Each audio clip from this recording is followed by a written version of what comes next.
Segunda Epístola de Paulo aos Tessalonicenses. Capítulo 2. Irmãos, no que diz respeito à vinda de nosso Senhor Jesus Cristo e à nossa reunião com Ele, nós vos exortamos a que não vos demovais da vossa mente com facilidade, nem vos perturbeis, quer por espírito, quer por palavra, quer por epístola, como se procedesse de nós, supondo tenha chegado o dia do Senhor.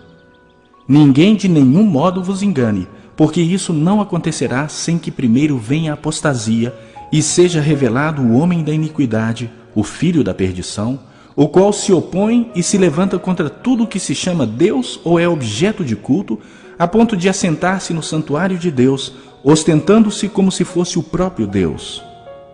Não vos recordais de que ainda convosco eu costumava dizer-vos essas coisas? E agora sabeis o que o detém, para que ele seja revelado somente em ocasião própria. Com efeito, o mistério da iniquidade já opera e aguarda somente que seja afastado aquele que agora o detém. Então será de fato revelado o iníquo, a quem o Senhor Jesus matará com o sopro de sua boca e o destruirá pela manifestação de sua vinda. Ora, o aparecimento do iníquo é segundo a eficácia de Satanás, com todo o poder e sinais e prodígios da mentira, e com todo o engano de injustiça aos que perecem, porque não acolheram o amor da verdade para serem salvos. É por esse motivo, pois, que Deus lhes manda a operação do erro para darem crédito à mentira, a fim de serem julgados todos quantos não deram crédito à verdade, antes, pelo contrário, deleitaram-se com a injustiça. Entretanto, devemos sempre dar graças a Deus por vós, irmãos amados pelo Senhor, porque Deus vos escolheu desde o princípio para a salvação, pela santificação do Espírito e fé na verdade, para o que também vos chamou, mediante o nosso Evangelho, para alcançardes a glória de nosso Senhor Jesus Cristo. Assim, pois, irmãos, permanecei firmes e guardai as tradições que vos foram ensinadas, seja por palavra, seja por epístola nossa.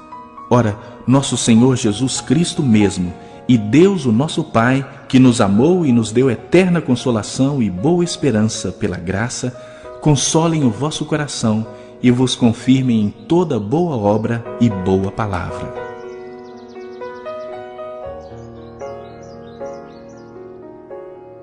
Isaías, capítulo 27.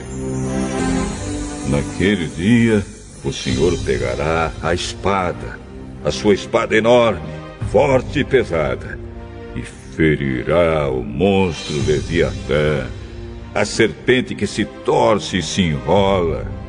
O Senhor matará o monstro que vive no mar. Naquele dia, o Senhor dirá: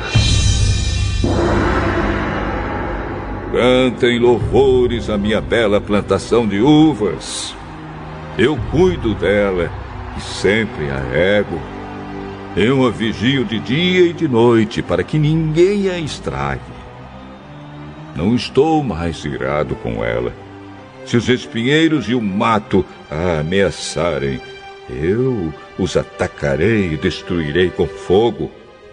Se os inimigos do meu povo querem a minha proteção, então que façam as pazes comigo. Sim, que façam as pazes comigo.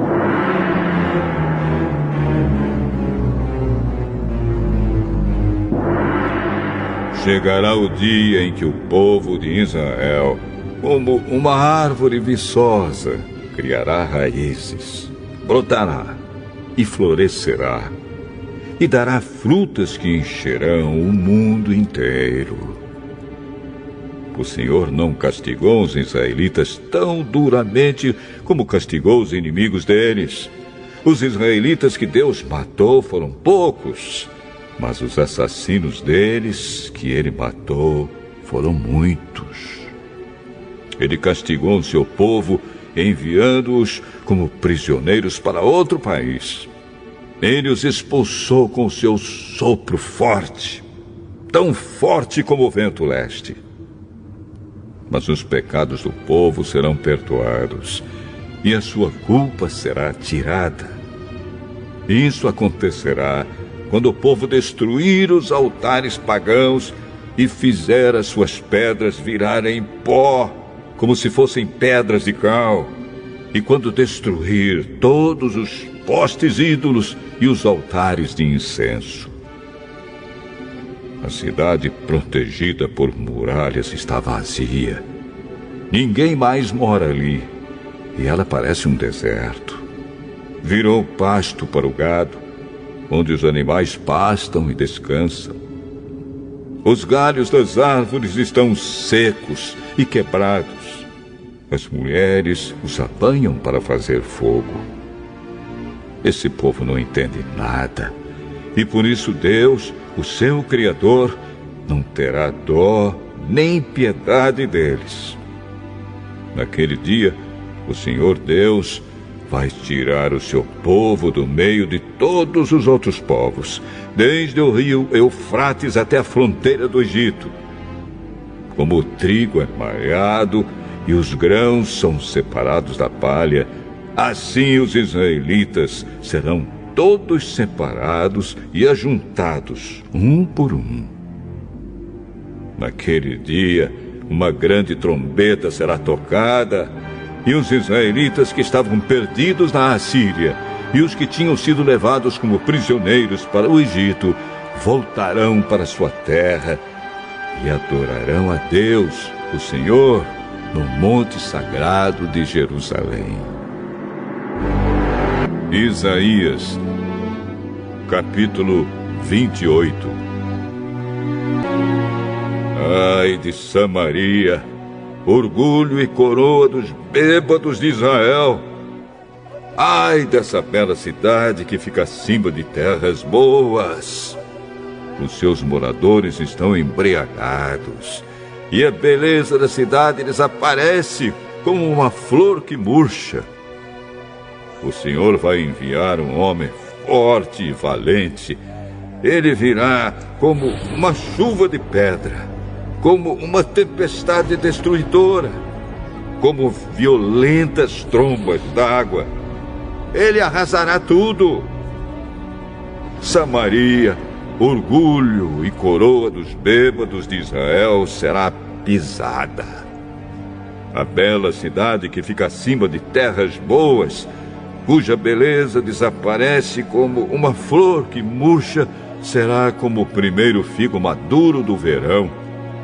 Logo que amadurece, alguém o apanha e come. Naquele dia, o Senhor Todo-Poderoso será como uma bela coroa de flores para a gente do seu povo que ficar com vida. Aos juízes, ele dará o desejo de fazer justiça, e aos que defendem a cidade contra o inimigo, ele dará coragem. Mas há outros que também andam tontos por terem bebido muito vinho, que não podem ficar de pé por causa das bebidas. São os sacerdotes e os profetas que vivem embriagados e tontos. Os profetas, quando recebem visões de Deus, estão bêbados. E os sacerdotes também, quando julgam os casos no tribunal. As suas mesas estão cobertas de vômito. Não há um só lugar que esteja limpo. Eles falam mal de mim e perguntam: a quem é que esse profeta está querendo ensinar? Será que ele pensa que vai explicar a mensagem para nós? Será que somos bebês desmamados há pouco tempo? Ele está pensando que nós somos crianças e quer nos ensinar o beabá. Se vocês não quiserem ouvir o que eu digo, então o Senhor falará com vocês por meio de estrangeiros que falam uma língua estranha. Há tempo eu disse a vocês: Deus lhes dará descanso, Ele lhes dará segurança. Aqui vocês estarão seguros. Mas vocês não quiseram ouvir.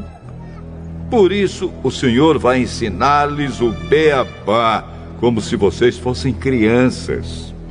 Então vocês tentarão andar, mas cairão de costas. Serão feridos cairão em armadilhas e serão presos. Autoridades de Jerusalém, homens orgulhosos que governam esse povo, escutem a mensagem de Deus, o Senhor. Vocês dizem: fizemos um acordo com a morte. Já combinamos tudo com o mundo dos mortos. Portanto, quando vier a terrível desgraça, nós não sofreremos nada. Mas vocês estão confiando em mentiras e pensam que a desonestidade os protegerá. Por isso o Senhor Deus diz: estou colocando em Sião uma pedra preciosa que eu escolhi para ser a pedra principal do alicerce. Nela está escrito isto: quem tem fé não tem medo. Como prumo usarei a justiça, e a honestidade será a minha medida.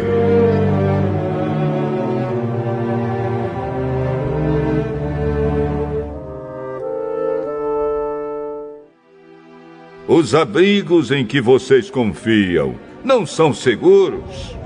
Eles serão destruídos por chuvas de pedra, serão arrasados por trombas da água. O acordo que vocês fizeram com a morte será anulado.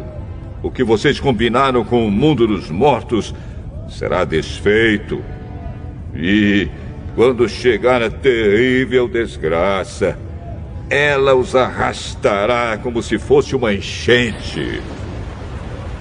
Todas as vezes que chegar, ela os arrastará.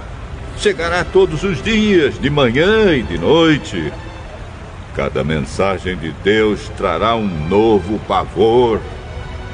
Vocês serão como o homem de que fala aquele provérbio: a cama é tão curta que ele não pode se deitar. O cobertor é tão estreito que não dá para ele se cobrir. Pois o Senhor vai se levantar, como se levantou no Monte Perazim. Ele vai ficar irado, como ficou no Vale de Gibeão. Ele vai realizar o seu plano misterioso, vai fazer o seu trabalho estranho. Portanto, parem de zombar. Senão, as correntes que os prendem serão apertadas ainda mais. Pois ouvi o Senhor, o Deus Todo-Poderoso, ordenar a destruição do país inteiro. Escutem o que vou dizer. Deem atenção à minha mensagem. Um homem que está preparando o terreno para semear trigo não gasta todo o seu tempo arando a terra, cavando e remexendo nela. Depois de ter aplanado a terra, ele semeia o endro e o cominho e planta o trigo, a cevada e outros cereais nos lugares certos. Ele faz tudo direito porque Deus o ensinou. E no tempo da colheita, ele não usa um instrumento pesado para debulhar os grãos de endro e de cominho. Pelo contrário, ele usa varas pequenas e leves. Quando malha o trigo, ele não continua malhando até quebrar os grãos. Ele sabe passar a carreta por cima das espigas, sem esmagar os grãos. Esse conhecimento também vem do Senhor Todo-Poderoso. Os seus planos são maravilhosos e ele é sábio em tudo que faz. Salmo 118.